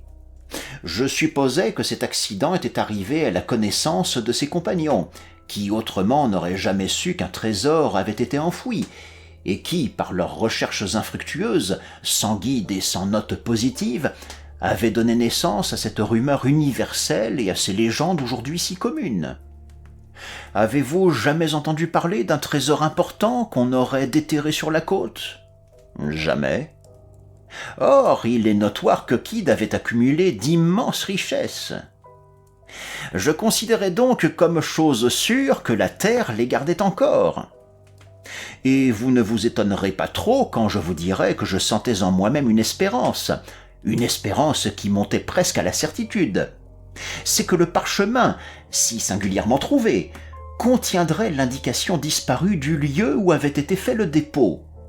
Mais comment avez-vous fait? J'exposais de nouveau le vélin au feu, après avoir augmenté la chaleur, mais rien ne parut. Je pensais que la couche de crasse pouvait bien être pour quelque chose dans cet insuccès. Aussi, je nettoyai soigneusement le parchemin en versant de l'eau chaude dessus, puis je le plaçai dans une casserole de fer blanc, le crâne en dessous, et je posai la casserole sur un réchaud de charbons allumés. Au bout de quelques minutes, la casserole était parfaitement chauffée. Je retirai la bande de vélin, et je m'aperçus, avec une joie inexprimable, qu'elle était mouchetée en plusieurs endroits de signes qui ressemblaient à des chiffres rangés en ligne. Je replaçai la chose dans la casserole et l'y laissai encore une minute, et quand je l'en retirai, elle était juste comme vous allez la voir. Ici, le Grant, ayant de nouveau chauffé le vélin, le soumit à mon examen. Les caractères suivants apparaissaient en rouge, grossièrement tracés entre la tête de mort et le chevreau.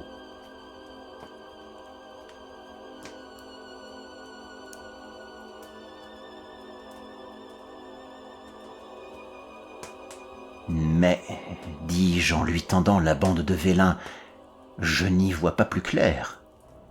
Si tous les trésors de Golconde devaient être pour moi le prix de la solution de cette énigme, je serais parfaitement sûr de ne pas les gagner. Et cependant, dit le Grant, la solution n'est certainement pas aussi difficile qu'on se l'imaginerait au premier coup d'œil. Ces caractères, comme chacun pourrait le deviner facilement, forment un chiffre, c'est-à-dire qu'ils présentent un sens. Mais d'après ce que nous savons de Kidd, je ne devais pas le supposer capable de fabriquer un échantillon de cryptographie bien abstruse. Je jugeai donc tout d'abord que celui-ci était d'une espèce simple, tel cependant qu'à l'intelligence grossière du marin il dut paraître absolument insoluble sans la clé. Et vous l'avez résolu? Vraiment? Très aisément. J'en ai résolu d'autres 10 000 fois plus compliqués. Les circonstances et une certaine inclination d'esprit m'ont amené à prendre intérêt à ces sortes d'énigmes, et il est vraiment douteux que l'ingéniosité humaine puisse créer une énigme de ce genre dont l'ingéniosité humaine ne vienne à bout par une application suffisante. Aussi, une fois que j'eus réussi à établir une série de caractères lisibles, je daignais à peine songer à la difficulté d'en dégager la signification. Dans le cas actuel, Et en somme, dans tous les cas d'écriture secrète, la première question à vider, c'est la langue du chiffre. Car les principes de solution, particulièrement quand il s'agit des chiffres les plus simples, dépendent du génie de chaque idiome et peuvent être modifiés.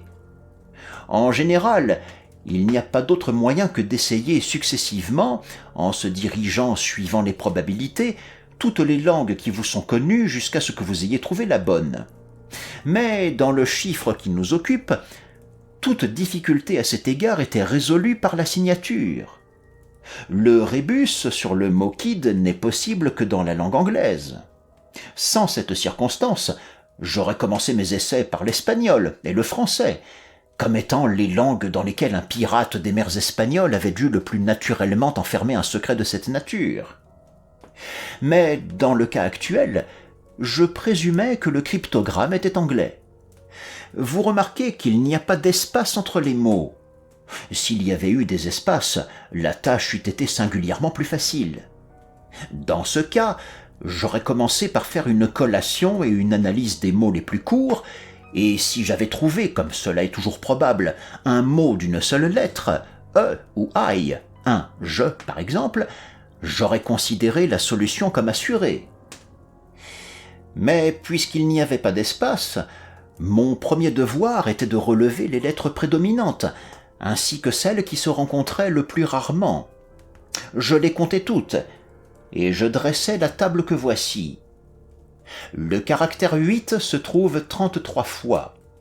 Le caractère point-virgule se trouve 26 fois. Le caractère 4 se trouve 19 fois. Le caractère double croix et parenthèse fermée se trouve 16 fois. Le caractère étoile se trouve 13 fois. Le caractère 5 se trouve 12 fois. Le caractère 6 se trouve 11 fois. Les caractères plus et 1 se trouvent 8 fois.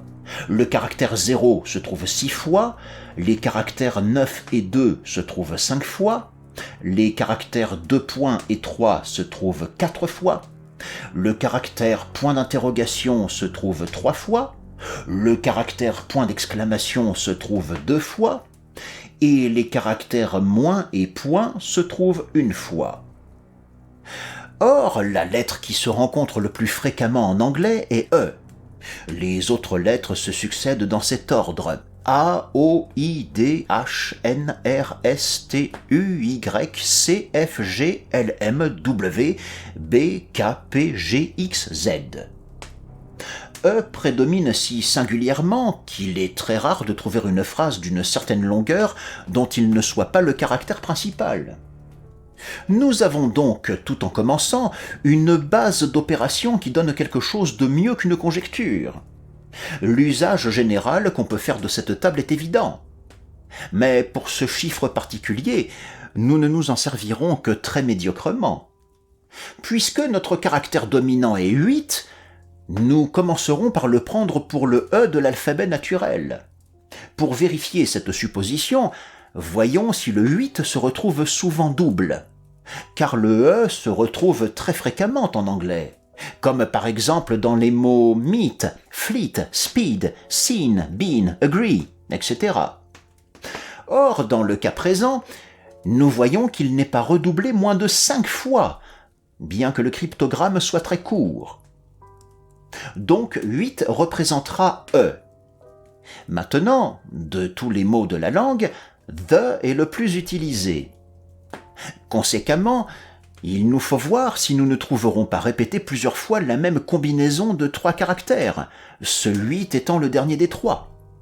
Si nous trouvons des répétitions de ce genre, elles représenteront très probablement le mot the. Vérification faite, nous n'en trouvons pas moins de 7, et les caractères sont .,, 4, 8. Nous pouvons donc supposer que .,, représente T, que 4 représente H et que 8 représente E, la valeur du dernier se trouvant ainsi confirmée de nouveau. Il y a maintenant un grand pas de fait. Nous n'avons déterminé qu'un mot, mais ce seul mot nous permet d'établir un point beaucoup plus important, c'est-à-dire les commencements et les terminaisons d'autres mots. Voyons, par exemple, l'avant-dernier cas où se présente la combinaison .48, presque à la fin du chiffre. Nous savons que le point-virgule, qui vient immédiatement après, est le commencement d'un mot, et des 6 caractères qui suivent ce « the », nous n'en connaissons pas moins de 5. Remplaçons donc ces caractères par les lettres qu'ils représentent, en laissant un espace pour l'inconnu. T espace E-E-T-H. Nous devons tout d'abord écarter le TH comme ne pouvant pas faire partie du mot, qui commence par le premier T, puisque nous voyons, en essayant successivement toutes les lettres de l'alphabet pour combler la lacune, qu'il est impossible de former un mot dont ce TH puisse faire partie. Réduisons donc nos caractères à T espace E-E. Et reprenant de nouveau tout l'alphabet, s'il le faut, nous concluons au mot tree, arbre, comme à la seule version possible. Nous gagnons ainsi une nouvelle lettre, R, représentée par parenthèse ouverte, plus 2 mots juxtaposés, the tree, l'arbre. Un peu plus loin, nous retrouvons la combinaison .48, et nous nous en servons comme de terminaison à ce qui précède immédiatement. Cela nous donne l'arrangement suivant. The tree, .4, parenthèse ouverte, double croix, point d'interrogation, 3-4, the. Ou en substituant les lettres naturelles aux caractères que nous connaissons, the tree, THR, double croix, point d'interrogation, 3H, espace, the. Maintenant, si aux caractères inconnus nous substituons des blancs ou des points, nous aurons the tree, THR, H, the. Le mot through, par, à travers, se dégage pour ainsi dire de lui-même. Mais cette découverte nous donne 3 lettres de plus, O, U et G, représentées par croix, point d'interrogation et 3. Maintenant, cherchons attentivement dans le cryptogramme des combinaisons de caractères connus, et nous trouverons, non loin du commencement, l'arrangement suivant. 8-3, parenthèse ouverte, 8-8, ou degree, qui est évidemment la terminaison du mot degree, degré, et qui nous livre encore une lettre, D, représentée par plus. 4 lettres plus loin que ce mot degree, nous trouvons la combinaison .46, parenthèse ouverte, .88, dont nous traduisons les caractères connus et représentons l'inconnu par un point. Cela nous donne th.rtee, arrangement qui nous suggère immédiatement le mot 13, et nous fournit 2 lettres nouvelles, I et N, représentées par 6 et étoiles. Reportons-nous maintenant au commencement du cryptogramme. Nous trouvons la combinaison 5-3, double croix plus. Traduisant, comme nous avons déjà fait, nous obtenons .good. Ce qui nous montre que la première lettre est un A, et que les 2 premiers mots sont a good, un bon, une bonne. Il serait temps maintenant, pour éviter toute confusion, de disposer toutes nos découvertes sous forme de table. Cela nous fera un commencement de clé.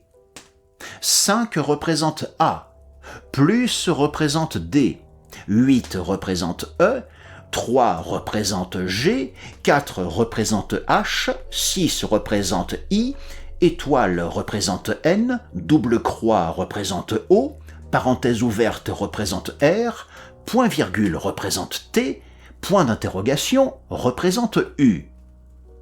Ainsi, nous n'avons pas moins de 11 des lettres les plus importantes, et il est inutile que nous poursuivions la solution à travers tous ces détails.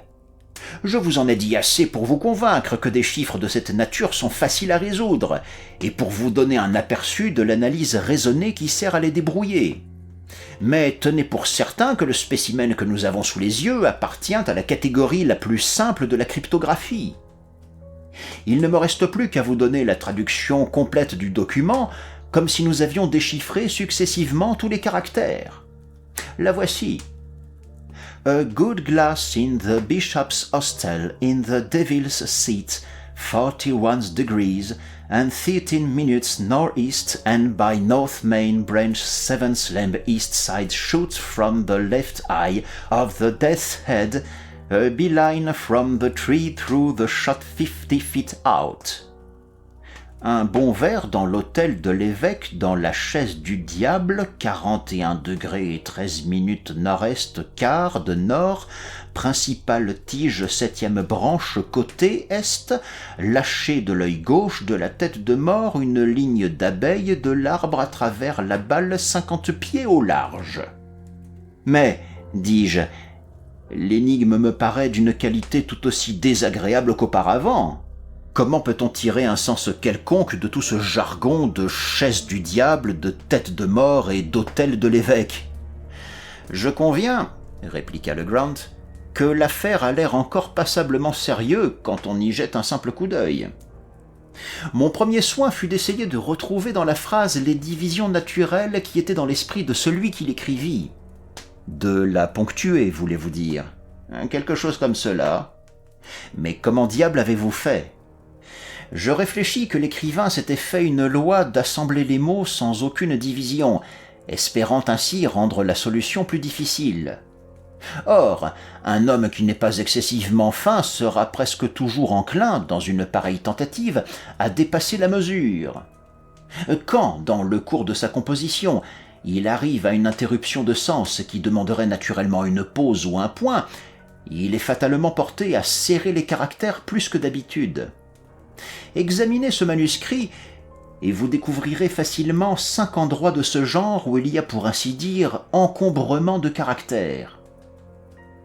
En me dirigeant d'après cet indice, j'établis la division suivante. A good glass in the bishop's hostel in the devil's seat. 41 degrees and 13 minutes. Northeast and by north. Main branch 7th line east side.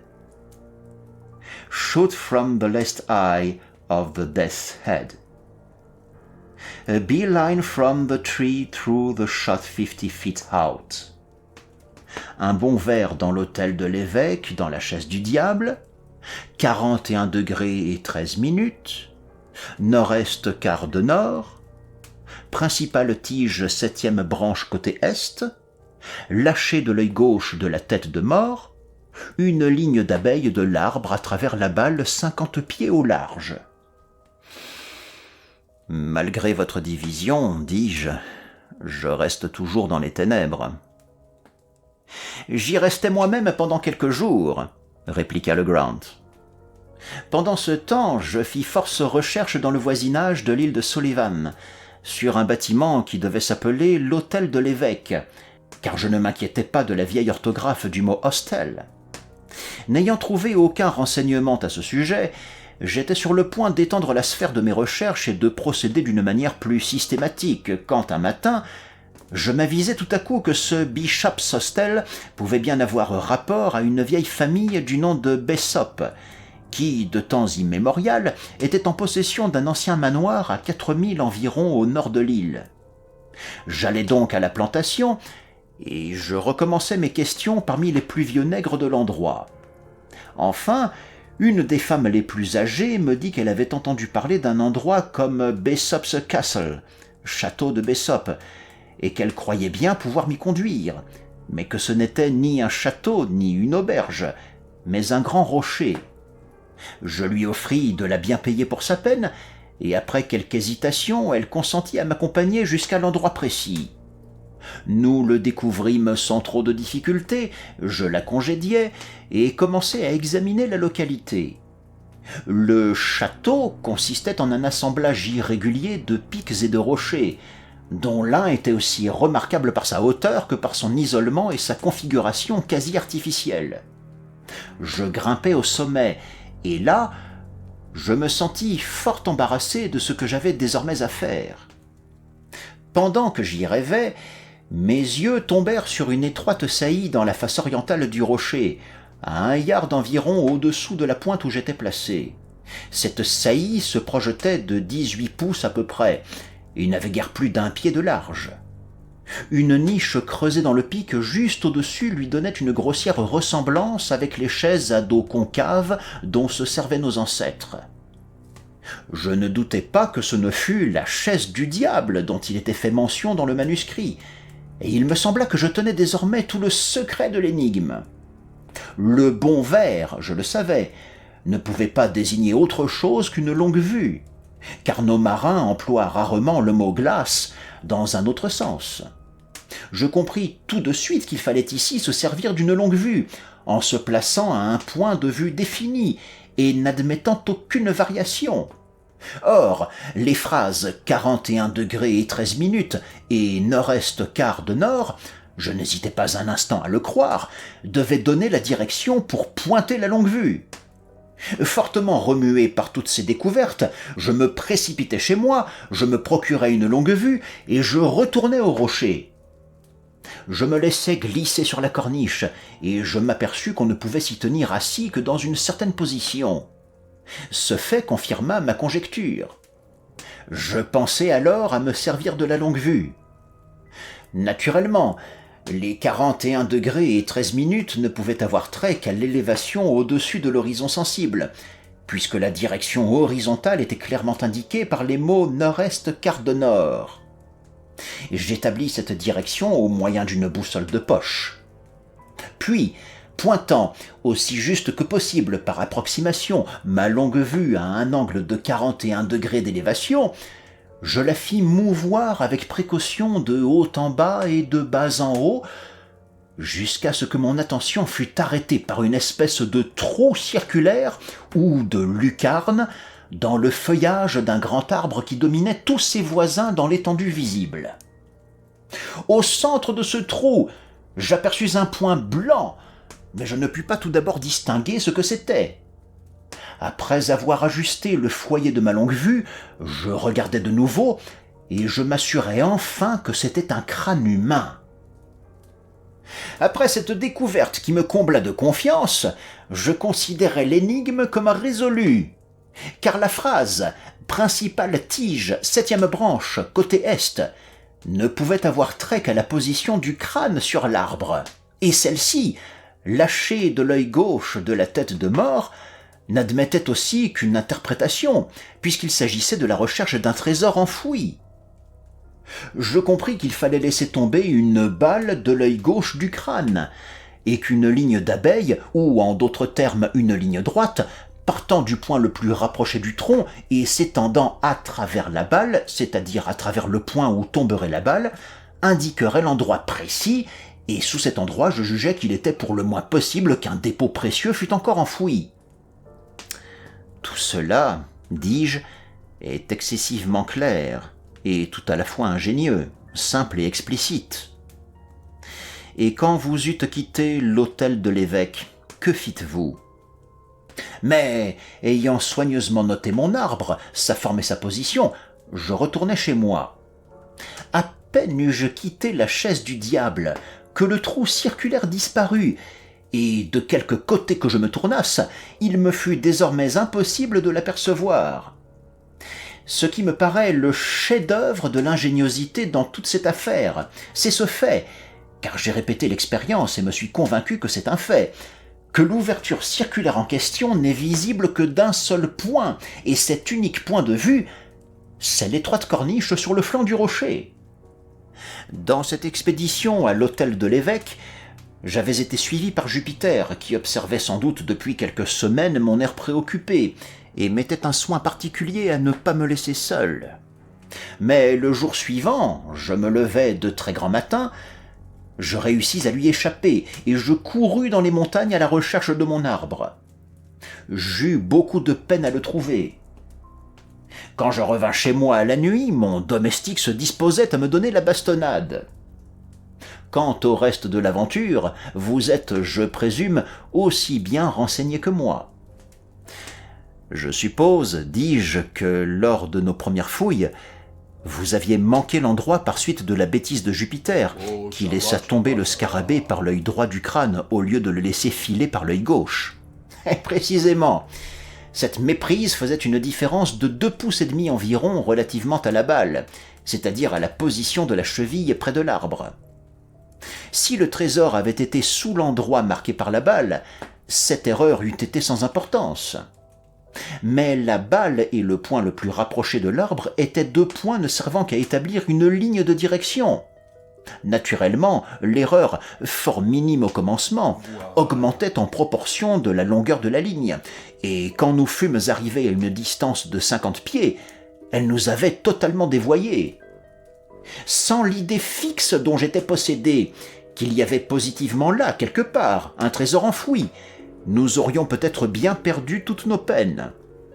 Mais votre emphase, vos attitudes solennelles, en balançant le scarabée, quelle bizarrerie! Je vous croyais positivement fou.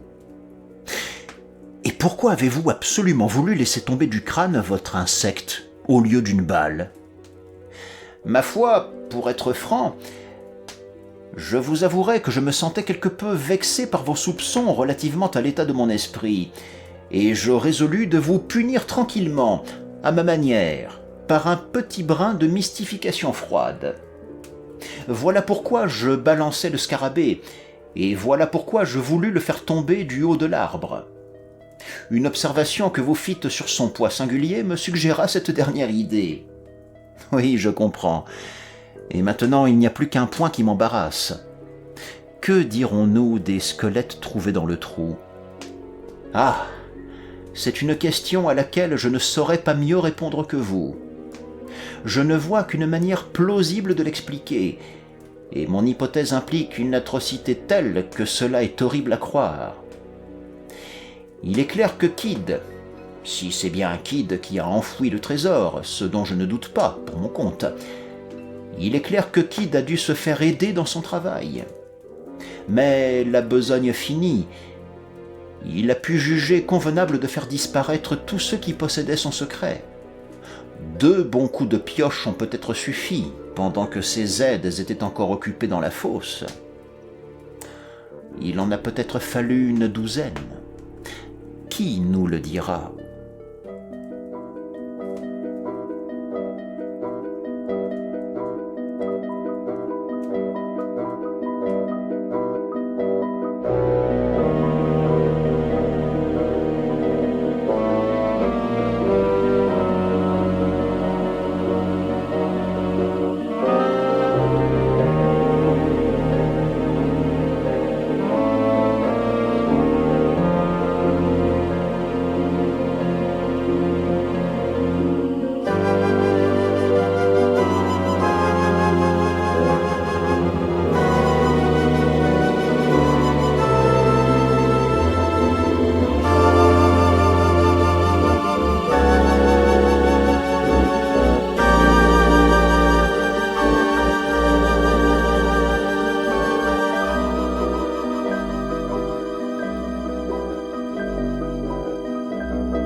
Oh, précieux scarabée,